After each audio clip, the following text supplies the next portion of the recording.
Students, तो आज हम कंटिन्यू कर रहे हैं अपनी application of trigonometry NCERT exercise, जिसमें हमने अभी तक के क्लासेस में 10th क्वेश्चन कंप्लीट कर लिए हैं। अगर आपने वो क्वेश्चन अभी तक भी नहीं देखे हैं, क्यों नहीं देखे, जरूर देखिए वो क्वेश्चन। आप देखिए, मैं ऊपर आई बटन में उसका लिंक दे रहा हूँ, तो वो क्वेश्चंस देखिए, समझिए, वहाँ पर बेसिक्स आपको समझ में आएंगे। उसके बाद जब आप इस वीडियो को देखेंगे तो आगे के क्वेश्चन आपको बहुत ईजी लगने वाले हैं, यकीन मानिए। तो अब हम करते हैं क्वेश्चन नंबर 11 स्टार्ट। तो क्वेश्चन नंबर 11 की स्टेटमेंट आप नीचे अपनी स्क्रीन पर देखेंगे तो स्क्रीन पर आपको स्टेटमेंट मिलेगी। उसमें कहता है TV tower stands vertically on A bank of A canal, यानी एक टीवी टावर जो है एक कैनाल के बैंक मतलब पैसे वाला बैंक नहीं है भाई, बैंक है यहाँ पर जो नदी का किनारा होता है, नहर का किनारा होता है, उसको भी हम बैंक बोलते हैं। तो वहाँ पर एक टीवी टावर इंस्टॉल किया हुआ है। तो ये टीवी टावर वर्टिकली हो गया है यहाँ पर, ठीक है, ये टावर लिख दिया हमने, ये टावर है। अब ये इसका फुट आ गया टावर का। आगे क्या कहता है, from A point on the other bank, जो दूसरा किनारा है डायरेक्टली अपोजिट द टावर, यानी टावर के अगर हम अपोजिट चले तो उसके जो दूसरा किनारा है, ये मान लो कैनाल होगी, इसकी कुछ विड्थ होगी कैनाल की, देखेंगे तो यहाँ पर दूसरा किनारा है। यहाँ से अगर आप टीवी टावर को देख रहे हैं तो यहाँ पर एंगल ऑफ एलिवेशन बन रहा है। एलिवेशन बन रहा है मतलब आप ऊपर की तरफ देख रहे हैं, तो एंगल ऑफ एलिवेशन हो गया यहाँ पर 60 degree. From another point 20 meter away, एक दूसरा पॉइंट है जो इससे 20 मीटर दूर है। अब अवे इधर होगा या इधर होगा, आगे बढ़ते हैं। From this point on the line joining this point two the foot of tower, यानी आप इस पॉइंट को अगर फुट ऑफ टावर के साथ ज्वाइन करते हैं और इसी लाइन पर अगर आप 20 मीटर अवे चले, 20 मीटर दूर जाएं, दूर जाएंगे तो इस साइड आएंगे, तो 20 मीटर दूर जाएंगे, ये स्ट्रेट लाइन है बिल्कुल ये। तो यहाँ पर ये 20 मीटर ने डिस्टेंस ट्रेवल किया, तो यहाँ से एंगल कितना चेंज हो गया, अब एंगल ऑफ एलिवेशन हो जाता है आपका 30 डिग्री। उसी का ही जो आप टावर के टॉप को देख रहे हैं, उसी का एंगल बन गया यहाँ पर 30 डिग्री। तो find the height of tower and the width of A canal. अब आपको टावर की हाइट बतानी है और कैनाल की विड्थ बतानी है। दैट मीन्स ये जो पूरा पोर्शन है इसको हम h ले लेते हैं और ये वाला पोर्शन x ले लेते हैं। तो हमें h की वैल्यू भी फाइंड करनी है बच्चों और x की वैल्यू भी फाइंड करनी है। अब आपने पिछले वीडियोस अगर देखे हैं तो आपको यहाँ पर कोई मुश्किल नहीं आने वाली है। सबसे पहला काम क्या होगा, सबसे मैंडेटरी काम आपको क्या करना है कि यहाँ पर राइट एंगल ट्राइंगल्स आपको पिक करने हैं। तो राइट एंगल ट्राइंगल आपके पास कौन सा बना, एक तो बन गया ABC और एक बन गया ABD।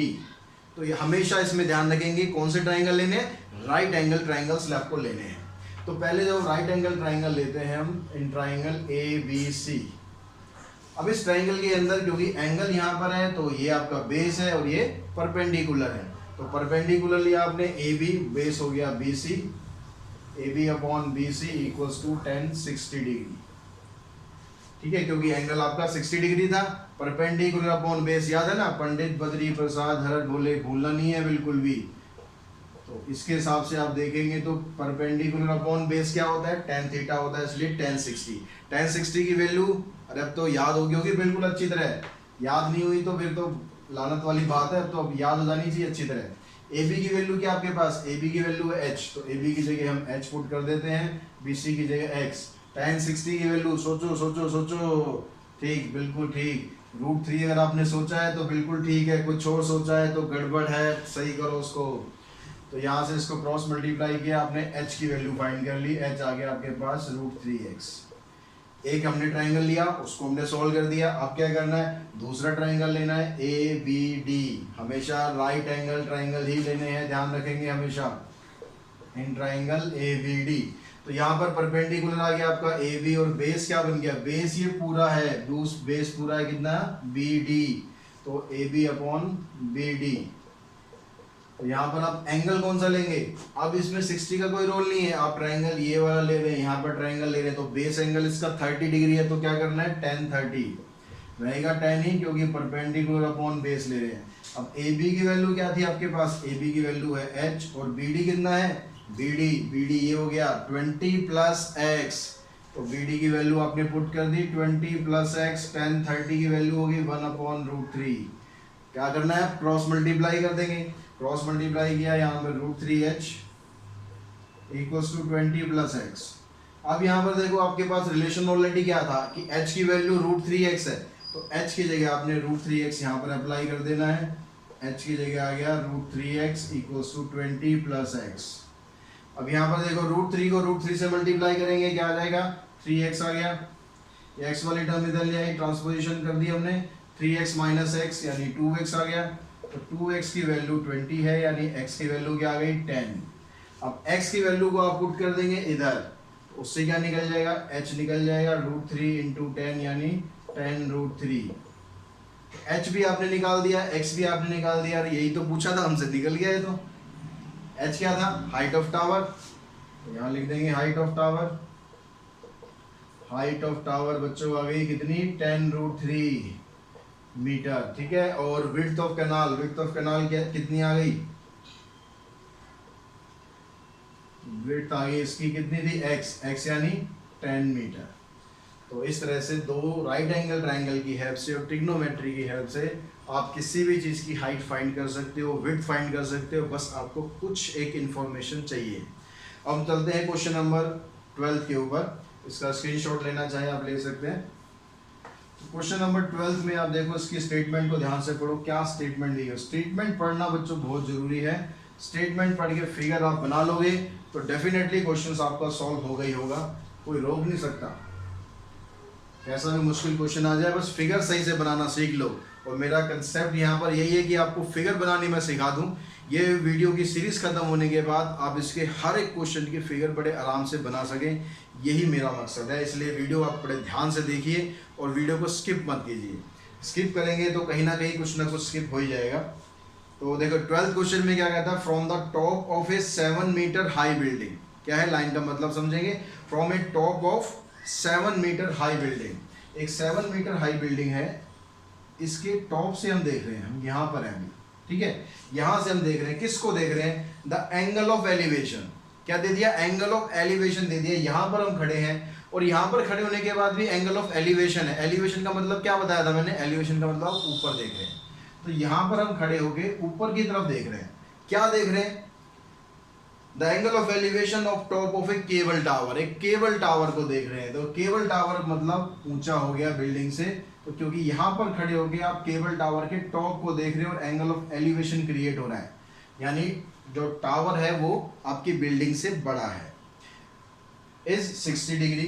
ये जो एंगल है ये 60 डिग्री का एंगल है, ठीक है। यहाँ तक की इंफॉर्मेशन से इतनी फिगर आ गई आपके पास। And the angle of depression of its foot, किसका फुट, आप यहीं पर खड़े हैं, आप कहीं नहीं गए अभी, ठीक है, आपकी सीढ़ी वीढ़ी सब हटा ली गई है, आप यहीं पर अटके पड़े हो अभी। अब यहाँ से आप क्या कर रहे हो, टावर के फुट को देख रहे हो, टावर का फुट का एंगल कितना बन रहा है 45 डिग्री। तो यहाँ पर आप खड़े होकर टावर के फुट को देख रहे हो। अब एंगल कहाँ बनेगा, एंगल ऑफ डिप्रेशन का क्वेश्चन आ गया। अभी तक हमने सारे क्वेश्चन किए थे उसमें एंगल ऑफ एलिवेशन यूज हो रहा था, यहाँ पर एंगल ऑफ डिप्रेशन आ रहा है बच्चों। तो एंगल ऑफ डिप्रेशन आपको बताया था मैंने, सबसे बेसिक वाली जो वीडियो थी उसमें डिप्रेशन बताया था कहाँ शो करना है। आप यहाँ पर खड़े हैं तो हॉरिजॉन्टल लेवल आपका ये है, तो यहाँ पर एंगल 45 डिग्री का बन जाएगा जब आप इसके फुट को देख रहे हैं। क्लियर होगी ये बात। Determine the height of tower, तो टावर की आपको हाइट फाइंड करनी है, यानी ये वाला पूरा हिस्सा आपको फाइंड करना है। पहले मैं इसको ज्वाइन करके ट्रायंगल कंप्लीट कर लेता हूँ, इसकी नेमिंग कर देते हैं। ये हो गया ए बी सी डी और ई, ठीक है। फिगर आपको समझ में आ गई। क्या निकालना है हमें, निकालना क्या है, हमें निकालनी है हाइट ऑफ टावर, यानी ये पूरा का पूरा हिस्सा निकालना है, ठीक है। अब इस हिस्से में आप देखेंगे, देखो ये वाला पार्ट 7 है, तो जो ये वाला हिस्सा है ये भी तो 7 ही होगा ना, इसके बराबर ही होगा बिल्कुल। ये तो ये 7 है तो ये वाला भी 7 हो गया। अब ये टोटल था हमारे पास h, उसमें से ये पार्ट हो गया 7, तो ये वाला जो हिस्सा है ये कितना रह गया h-7। क्लियर हुई बात। क्यों किया हमने यहाँ पर, ये हमें ये वाला ट्राइंगल लेना है, इस ट्राइंगल में ये परपेंडिकुलर है और ये बेस है, तो बेस ये हम मान लेते हैं x। अब ये x है तो ये भी x हो गया। अब जो एंगल ऑफ डिप्रेशन हमने यहाँ शो किया था उसके लिए मैंने आपको बताया था सॉल्व करने के लिए आप यहाँ से भी सॉल्व कर सकते हैं। देखो यहाँ से भी कोई दिक्कत नहीं है, सॉल्व यहाँ से भी हो जाएगा। लेकिन एक हमारा जो नेचुरल तरीका क्या होता है कि एंगल हमें नॉर्मली हम नीचे चाहिए होता है, उससे आपको सॉल्व करना थोड़ा आसान रहता है और कुछ नहीं है। सॉल्व आप यहाँ से भी कर सकते हैं, सॉल्व आप यहाँ से भी कर सकते हैं।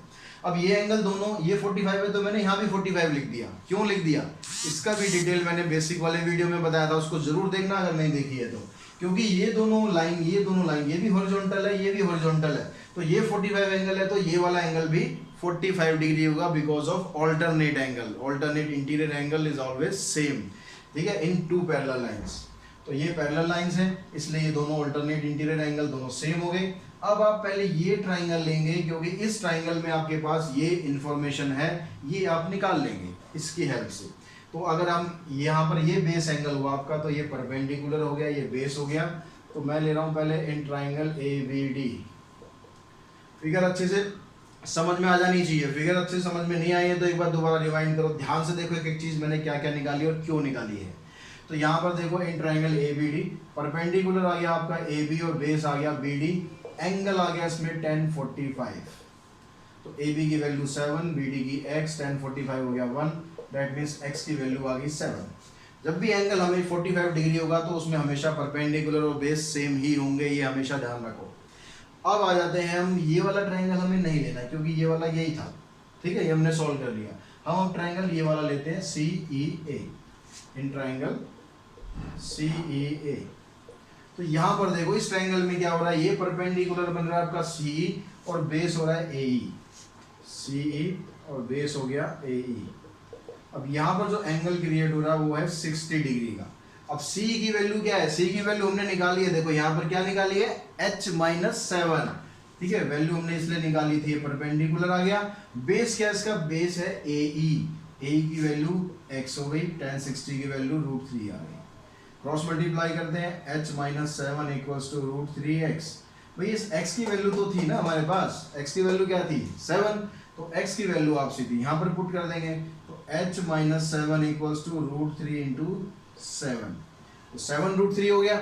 अब इस ये जो -7 है इसको भी आप इस साइड शिफ्ट कर देते हैं, तो h की वैल्यू क्या आ गई 7 √3 + 7, क्योंकि ये जो -7 था ये इधर शिफ्ट हो गया, ये बन गया +7। अब आप यहाँ देखो 7 आपने कॉमन निकाल देना है, √3 + 1, यानी हाइट ऑफ टावर आपकी क्या आ गई, हाइट ऑफ टावर ये आ गया 7 √3 + 1 मीटर। इस तरह से आप टावर की हाइट इजीली फाइंड कर दो। तो बच्चों क्वेश्चन देखो, क्वेश्चन समझने के लिए आपको क्या करना है, क्वेश्चन करने के लिए 4 नंबर का क्वेश्चन है, कोई छोटा मोटा क्वेश्चन नहीं है, 4 नंबर का क्वेश्चन है। बस सबसे ज़्यादा आपको जो कंसंट्रेट करना है फिगर पर करना है। फिगर आपने बना दी, आपका आधा खेल खत्म, ठीक है। क्वेश्चन ऐसे सॉल्व होगा बड़े प्यार से, ये चीज़ क्या है, कुछ नहीं है, ये तो आप लगभग हर क्वेश्चन में कर रहे हो, 2-3 क्वेश्चन भी करोगे, ये तो सब समझ में आ जाएगा कि ये करना क्या है। मेन जो समस्या है वो ये होती है, ये आपने सही बना दिया तो डेफिनेटली क्वेश्चन आपका हो गई होगा। तो क्वेश्चन नंबर 13 पढ़ो ध्यान से, 13 पढ़ो और फिगर देखो बनाओ, वीडियो को पॉज कर दो, मैं इतने रब करता हूँ, वीडियो को पॉज करो, 13 के स्टेटमेंट पढ़ो और बनाओ। स्टेटमेंट आपको नीचे मिल जाएगी, यहाँ पर अगर बुक नहीं है तो स्टेटमेंट नीचे मिलेगी वीडियो पर। तो यहाँ इसकी स्टेटमेंट को पढ़ो और फिगर बना के देखो, फिर मैं फिगर जो बना रहा हूँ उसके साथ उसको मैच करना, वीडियो पॉज कर देना लेकिन पहले। तो बच्चों क्वेश्चन नंबर 13 की आपने फिगर आई थिंक अब तक बना ली होगी। अब मैं फिगर यहाँ पर बनाता हूँ, फिर मैच करेंगे आप कि फिगर आपकी सेम एग्जैक्ट ये वाली आ रही है या फिर डिफरेंट है। सेम अगर आ रही है तो दैट मीन्स आप बिल्कुल राइट ट्रैक पर हैं, अगर सेम नहीं आ रही है तो भी कोई बात नहीं है, धीरे धीरे राइट ट्रैक पे आ जाओगे। टेंशन बिल्कुल नहीं लेनी, सब कुछ आपको समझ में आएगा, बस कभी कभार थोड़ा जल्दी आ जाएगा, कभी कभार थोड़ा प्रैक्टिस ज़्यादा करनी पड़ेगी। क्वेश्चन देखो यहाँ पर क्या कहता है, as observe from the top of a 75 meter high light house from the sea level. Sea level से 75 मीटर ऊंचा एक लाइट हाउस है। लाइट हाउस पता है ना क्या होता है, समुद्र में खड़ा होता है बीचों बीच और क्या काम करता है, लाइट फेंकता है। लाइट हाउस है, लाइट फेंकेगा भाई, और क्या करेगा, किस लिए लाइट फेंकता है, जो समुद्र के जो जहाज होते हैं उनको रास्ता दिखाता है, उनको दिखाता है कि हाँ भाई यहाँ पर आगे कोई खतरा तो नहीं है, कोई चट्टान तो नहीं है, कुछ ऐसा तो नहीं है। तो इस तरह काम करता है लाइट हाउस। और कहता है कि आगे the angle of depression of two ships are 30 degree and 45 degree. अब यहाँ पर 2 शिप है, आप यहाँ पर खड़े from the top of A light house, यहाँ पर आप खड़े ऊपर बिल्कुल चोटी पे। अब यहाँ से आप चारों तरफ नजर दौड़ा रहे हैं, आपको 2 जहाज दिखाई दे रहे हैं। अब ये दोनों जहाज का जो एंगल है वो 30 डिग्री और 45 डिग्री है, ठीक है। क्या है, 30 डिग्री और 45 डिग्री। अब ये जहाज की पोजीशन हम देखते हैं कि पोजीशन कहाँ पर है, कि आप ये दोनों जहाज इस तरफ हैं या दोनों जहाज उस तरफ हैं या दोनों अपोजिट डायरेक्शन में है। तो उसके लिए आपको आगे दिया हुआ है, देखो if one ship is exactly behind the other on the same side of the light house, बच्चों ध्यान देना इस वर्ड पर, same side of the light house, यानी लाइट हाउस इधर है तो दोनों शिप या तो इधर है या दोनों शिप उधर है, आप कहीं भी ले सकते हो, इधर या उधर, लेकिन दोनों एक ही तरफ लेने हैं। तो एक शिप आप यहाँ पर देख रहे हैं उसका एंगल है 45 डिग्री, दूसरा शिप उसको देख रहे हैं तो ठीक इसके पीछे उसका एंगल है 30 डिग्री, दोनों को हमने मिलाया, हॉरिजॉन्टल लाइन बनाई। अब यहाँ पर देखो एंगल ऑफ डिप्रेशन है, तो डिप्रेशन की लाइन लगाना मत भूलना, ये हॉरिजॉन्टल लेवल यहाँ पर जरूर होना चाहिए, क्योंकि यहाँ पर आप खड़े हो लाइन ऑफ साइट, ये आपकी नीचे की तरफ आप देख रहे हो, ऐसे देख रहे हो अभी आप, तो हॉरिजॉन्टल लेवल इधर है तो एंगल आपका इधर बनेगा। ये जो दूर है शिप है उसका एंगल 30 डिग्री होगा, जो पास में उसका एंगल 45 डिग्री होगा। अब यहाँ पर क्योंकि जैसे हमने पिछले क्वेश्चन में डिस्कस किया था दोनों लाइन पैरेलल होती हैं, तो ये एंगल 30 है तो ये वाला एंगल भी 30 हो गया, ये 45 है तो ये वाला एंगल भी 45 डिग्री हो गया। ठीक है, क्लियर होगी बात। अब एंगल आपके पास ये दोनों आगे, निकालना क्या है भाई, सब कुछ हमने बना लिया, लेकिन निकालना क्या है ये तो देखें। Find the distance between the two ships, ये जो दोनों शिप यहाँ पर ये ए और बी पोजीशन पर है, इन दोनों के बीच का डिस्टेंस फाइंड करना है, जो हमने मान लिया x। इसका डिस्टेंस फाइंड करने के लिए हमें ये भी फाइंड करना पड़ेगा, ये मान लेते हैं y। अब फिगर आपकी कंप्लीट है, अब हम सॉल्यूशन करना स्टार्ट करते हैं। ट्राइंगल हम ले लेते हैं ए बी, इसको ले लेते हैं सी और एक डी। तो पहले हम ये ट्राइंगल लेते हैं, in triangle B C D. Figure हमारी सही बन गई तो निकलेगा ही निकलेगा, कोई रोक ही नहीं सकता। Perpendicular base, perpendicular BC base BC, perpendicular upon base, क्या हो रहा है, यही तो यूज करते हैं हर क्वेश्चन में, परपेंडिकुलर अपॉन बेस।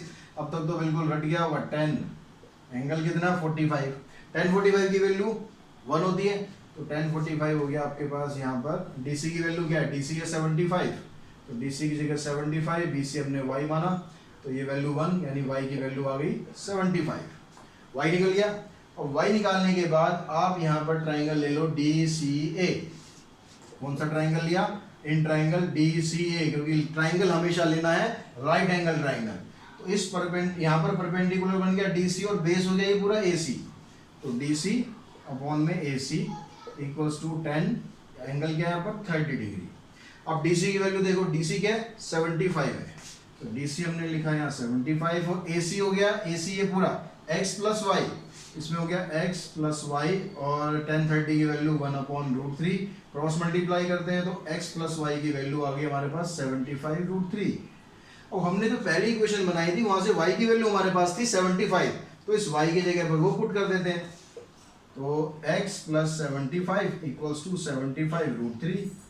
अब इस 75 को उधर शिफ्ट करो, x की वैल्यू निकल गई, यही तो निकालनी थी हमें, तो 75 कॉमन निकाल दो, √3 - 1, यानी डिस्टेंस बिटवीन टू शिप अगर आप निकालेंगे, डिस्टेंस बिटवीन टू शिप कितना आ गया 75, √3 - 1 मीटर, ये इसका दोनों शिप के बीच का डिस्टेंस हमने इजीली फाइंड कर लिया।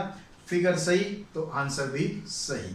ठीक है, तो इस क्लास में हमने क्वेश्चन नंबर 11 12 13 तीनों कंप्लीट करे हैं। आज की वीडियो को हम यहीं पर रोकते हैं, नेक्स्ट वीडियो में मिलेंगे क्वेश्चन नंबर 14 15 16 के साथ। और जितनी भी हम इसकी वीडियो बना रहे हैं सारी की सारी आपको प्लेलिस्ट में मिलेंगी, जो क्वेश्चन आपको समझना है वहां पर आप जाइए, प्लेलिस्ट में देखिए और उस क्वेश्चन को समझिए। आज की वीडियो में इतना ही, thanks to all of you.